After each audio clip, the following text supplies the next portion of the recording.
আমাদের শ্রীপুরের মধ্যে এমন কিছু কিছু জায়গা আছে, সেই জায়গাগুলো অতীতের অনেক ইতিহাস বহন করে চলেছে এখন পর্যন্ত।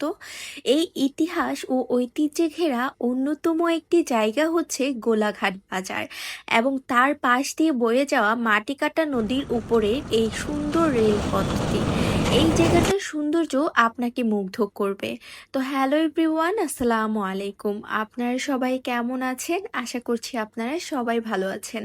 আলহামদুলিল্লাহ, আমি অনেক বেশি ভালো আছি। চলে এসেছি নতুন আরেকটি ব্লগ নিয়ে আপনাদের সামনে। এই মুহূর্তে আমি আছি হচ্ছে প্রায় 100 বছরের পুরনো গ্রামীণ একটি হাট বাজারে।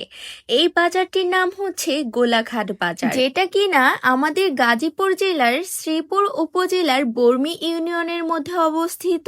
এই জায়গাটার সৌন্দর্য আপনাকে মুগ্ধ করবে। এই গোলাঘাট বাজারের মধ্য দিয়ে খুব সুন্দর একটা রেলপথ আছে, যেটার ইতিহাস শুনলে আপনাদের গা শিউরে উঠবে। এই রেলপথে 1971 সালের স্বাধীনতা যুদ্ধের সময় পাকিস্তানি বাহিনীরা নিরীহ বাঙালিদেরকে ধরে এনে এই রেলপথের উপরে নির্মমভাবে হত্যা করেছিল। এই অঞ্চলের মানুষের কাছে আপনারা এই গোলাঘাট রেলপথের আরো অনেক অনেক ইতিহাস জানতে পারবেন, তবে আমি আজকের এই ভিডিওতে সম্পূর্ণ ইতিহাসটা বললাম না। এই রেলপথের নিচে দিয়ে বয়ে গিয়েছে মাটিকাটা নদী, যেটা কিনা আমাদের শীতলক্ষ্যা নদীর সাথে গিয়ে যুক্ত হয়েছে। গোলাঘাট বাজারের বিখ্যাত এই রেলপথ দিয়ে বিভিন্ন ধরনের দূর দূরান্ত থেকে অনেক ট্রেনিং চলাচল করে। সময় এই অঞ্চলের মানুষদের এপার থেকে ওপারে যাতায়াত করার জন্য একমাত্র মাধ্যম ছিল এই রেলপথটি। বর্তমানে এখানে এই রেলপথের পাশেই আরেকটি ইট পাথরের সেতু তৈরি করা হয়েছে।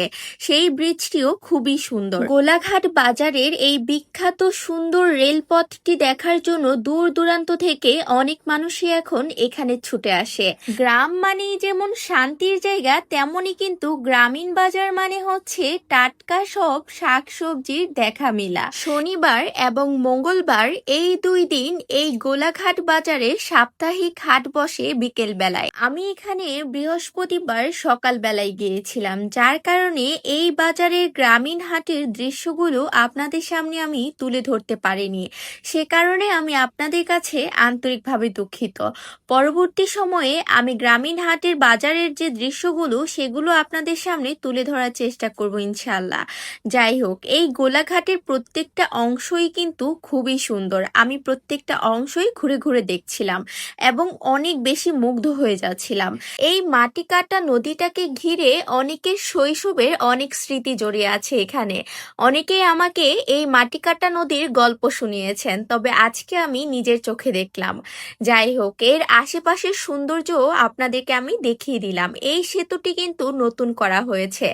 এই সেতুটির উপর দিয়ে বর্তমানে এই অঞ্চলের মানুষরা চলাফেরা করে। আর এই রেল সেতুর কথা তো আপনাদেরকে আমি আগেই বলেছি। যাই হোক, এই গোলাঘাট বাজারে আপনারা কে কে গিয়েছেন এবং আপনাদের কার কার পরিচিত এই জায়গাটা অবশ্যই আমাকে কমেন্টসের মাধ্যমে জানাতে পারেন। এই জায়গাগুলো যেমন সুন্দর, এই অঞ্চলের মানুষরা তার থেকেও বেশি আন্তরিক এবং তাদের ব্যবহার ছিল খুবই ভালো। আমি এই প্রথম গিয়েছিলাম এই গোলাঘাট বাজারে। সেখানে জনপ্রিয় কন্টেন্ট ক্রিয়েটর আশিক ভাইয়া ছিলেন এবং আশিক ভাইয়ের ইনভাইটেশনই সেখানে গিয়েছিলাম। ভাইয়া আমাকে খুব সুন্দর একটা ফুলের তোড়া গিফট করেছিল, যেটা ভাইয়া নিজে মেক করেছিল। আমার কাছে খুব বেশি ভালো লেগেছে। ফুল তো ফুলই, সেটা গাছের হোক বা কেনা হোক, যাই হোক, খুব সুন্দর ছিল ফুলের তোড়াটা। থ্যাংক ইউ সো মাচ ভাইয়াকে, এবং সেদিন যারা যারা ছিলেন সবাইকে অনেক অনেক ধন্যবাদ। আমার সব থেকে ভালোবাসার মানুষ হচ্ছে জায়ান, যাকে আমার কাছে অনেক বেশি ভালো লাগে। দেখতে খুবই মাশাআল্লাহ, খুবই সুন্দর।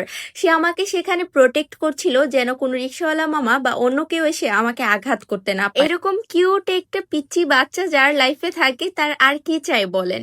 যাই হোক, ভাইয়াদের এলাকায় ঘুরে অনেক বেশি ভালো লেগেছে। আমি তো আবারও সেখানে যাব। অনেকেই রাগ করেছেন কেন আপনাদেরকে জানিয়ে যায়নি। এইবার গেলে অবশ্যই আগে থেকে আপনাদেরকে জানিয়ে যাব। আজকের মতো এ পর্যন্তই। সবাই ভালো থাকবেন, সুস্থ থাকবেন। আল্লাহ হাফেজ।